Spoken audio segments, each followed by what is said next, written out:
everyone, I'm Dr. Sonali and I welcome you all to CSC Core Concepts in the series of Learning Python.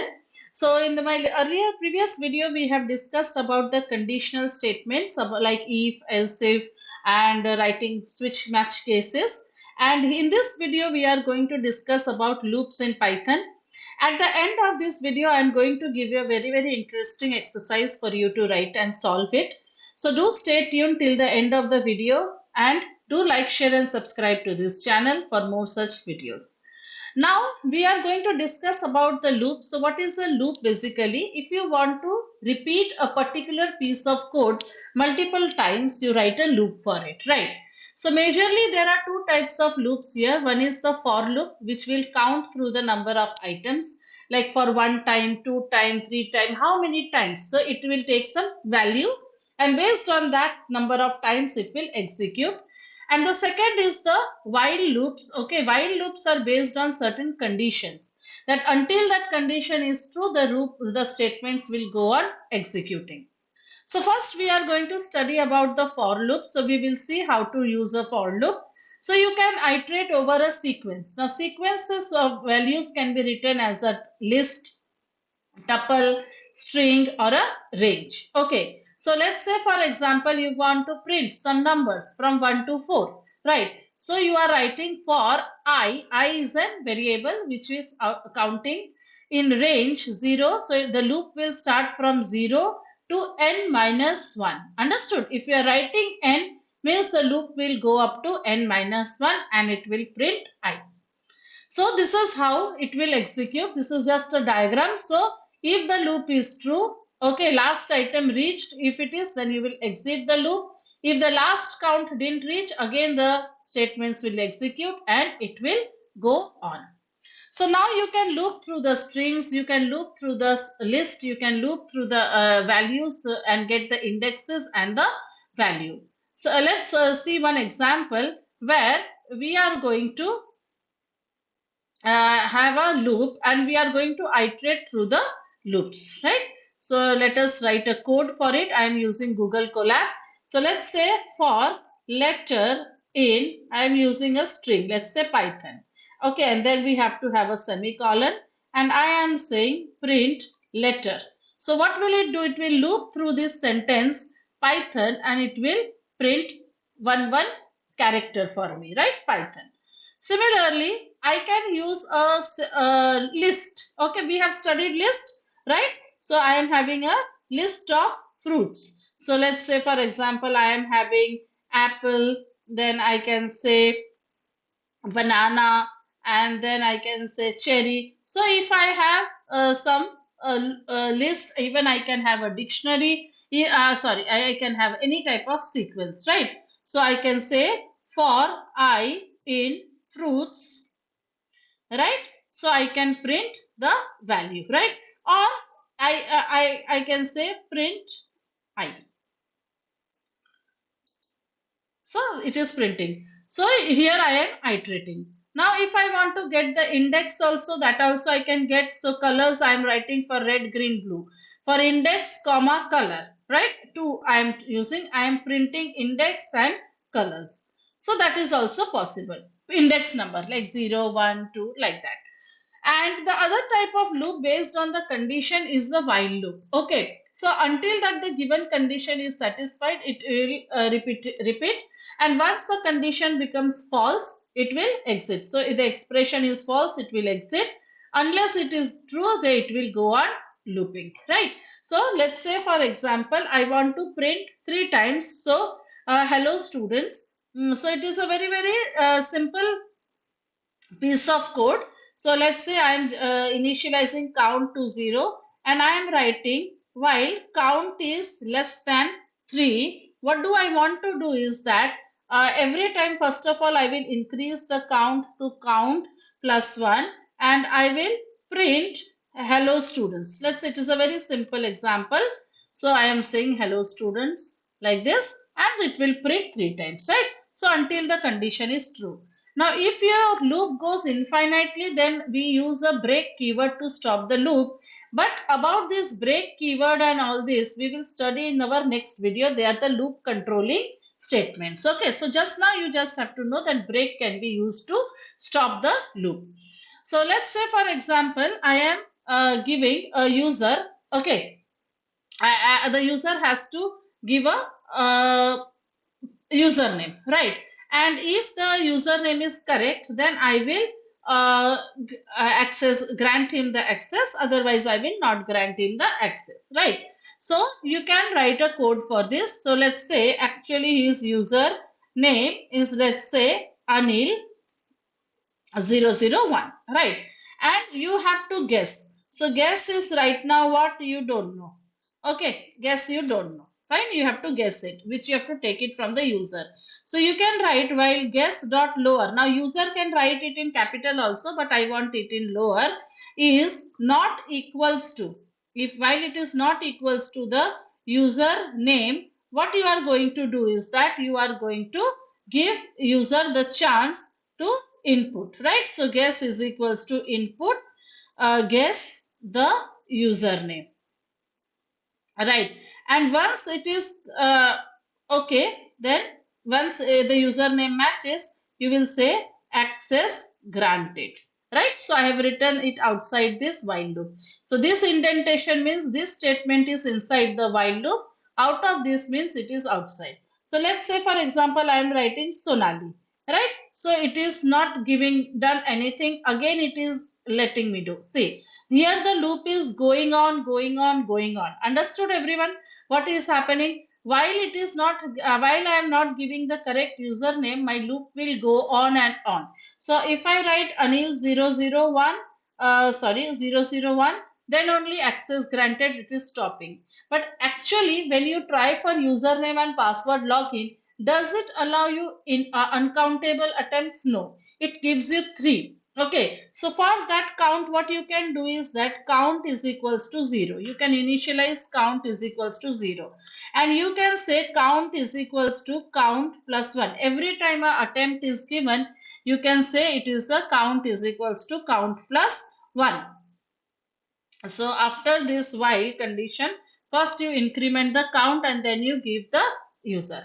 Now you can write a condition here that if count is greater than or equals to 3, then you can break it. Okay, so you can say access denied and you can write a break statement. So you can say print access, print access denied. And you can, if you want to come out of this complete loop, you can use a break statement. Else you can say if it is doing, you can put it inside this while loop also. Let's see what will happen. Okay, so yeah, the syntax is wrong because first of all it is not indented and secondly there is no colon. So the syntax is wrong. See, indentation error. So indentation plays a very, very important role in Python. So guess the username. So if I'm writing Sonali, so access granted. Why this access has been granted is that although if I'm in the while loop, see, I have written this access granted in the while loop because my this condition is not true. Now I am leaving it on to you. How will you check this? If the count is greater than 3, you simply have to come out of this, right? So you are not going to give any other allowance. So here you will write a break statement. Okay. So if you write the break statement, right? So Sonali one time, again I am saying Sonali, again I am saying Sonali. Now 3 times it is done. So it is simply saying access denied and break, because break will come out of this while loop after the 3 attempts, right? So this is how you can combine the loops. Now you can call one loop inside the another loop also. They are called as the nested loops. Let's say you have 2 lists here. One is the adjectives you are using for each type of fruit, like red, big, tasty, and the types of the fruits also you have defined, right? Now what you can do here is that let us write down, say fruits, adjective is equals to, you are saying red, okay, then you can say big, then you can say tasty, right? right? And you can define another list as fruits. Let's say you are saying apple, then you are saying banana, then maybe you are saying some cherry. Okay, like this. Now you are using one loop for I in adjectives. Okay, and you are using another loop because you want to print like this: red apple, big banana, tasty cherry. Understood? You want to print it like this. So, and now you may want to print it like this also: red apple, red banana, red cherry, like that. Let's see. So, another variable for J in fruits, right? So, you want to print, what do you want to print? Your I comma J. Very interesting. Let's see how will it work. So you can see how it is saying red. So first the outer loop is working. It is very interesting. You can see first what will happen here. I will show you here how it is working. So for I, let's say this is X. So first time X is the outer loop, X is equals to red. That time when you go to the inner loop, Y is equals to apple. So what did it print? Red apple.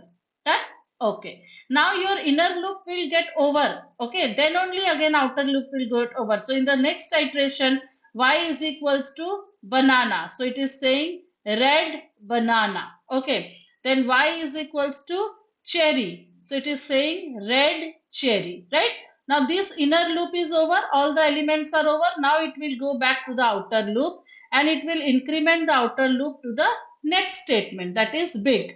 Now again in this big you have to go by inner loop, that is apple. So big apple, then big banana, and then it will be big cherry, right? Again it will go to the outer loop. So X is equals to tasty, right? So then Y is equals to tasty apple, tasty banana, tasty cherry. Understood how the loop is working? So for each outer loop, all the inner loop will finish. Then your outer loop will increment. It will finish like this. So you can see the output: red apple, all this is coming out, right? So it is very interesting. This way you can even print a multiplication table. So if you want to print a multiplication table from 1 to 10, and for each 1 to 10 you have to print 1 to 10. Understood? So you can always do like that. So you may try that problem also. Let's say n is equals to 10. So you can say for I in n, right? So you want to print from multiplication table from I to 10.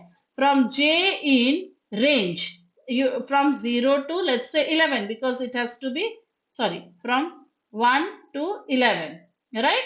So you can print I comma j, I multiplied by j, sorry. You want to print the multiplication table, right? So I multiplied by j. So the all of them will be printed, right? Wait 1 minute. For I in n, yes. Okay, so 10. No, so yeah, so this is not the way to write the counting. So for the counting, you will have to have these numbers, right? So you have to write that from, so let's say you are printing n is 10. So I should be starting from 10. So you can write it like this also: for I in range from, you want to print the numbers from 1 to multiplication table from 1 to 10. Okay, now this is printed very horribly. You can always use a formatting to print it, right? So this is how your all the multiplication tables from 1 to 10 has been printed. So we will see how to do it. Okay, don't worry about that. So in this exercise, I have given you certain problems that first of all you have to compute the sum of all numbers from 1 to n. So let's say n you are giving 10. So I want to compute the 1 plus 2 plus 3 plus 4. So using a for loop, you can always do that. Print a multiplication table for a given number. I am right now giving you for a number. Let's say if I am saying 4, right? So you have to print it for that number 4. So it may not be two loops here, because when you are giving it for only one number, so let's say n is equals to 4, you are saying, right? So you will say for I in range, what will you write? 1 to 11, right? So what you want to do is that print. Now you want to print the results, right? Let's say you are saying result is equals to n into uh, I. Let's say n into I, right? And you will say print result, right? So this is how you have done it. Now you are printing this table of 4, right? Now if you want to print it in a proper way, so you will use it f result. So you can print it like this. Yeah, number, what was your number? N, right? N multiplied by what? I, right? N multiplied by I is equals to your result. If you print it like this, you will get a very, very nice format like this. Understood, everyone? So same way, you can reuse one loop inside the other loop to print from. You can use another loop from 1 to 10 also, right? So for this multiplication table, you can extend it from 1 to 10. Calculate the cube of all the numbers 1 to a given number. Let's say I'm saying given number is 10. From 1 to 10, you have to calculate the cube of each number. Calculate the occurrence of a specific elements in the lists. Let's say I'm giving you a list 1, 2, 3, 1, 1, 1, 10. So now you have to use a for loop, iterate through the list and count the occurrence of, let's say, 1. So 1, whenever you encounter 1, you have to increment the count. This is 10. Now reverse an integer number. This is bit tricky, but I want you to try and tell me in the comment section. In my next after some videos, we will definitely solve these problems. Okay, but you try them on your own. So don't forget to like, share, subscribe, and do solve this exercise. They will help you to boost up your programming capability of Python. Thank you.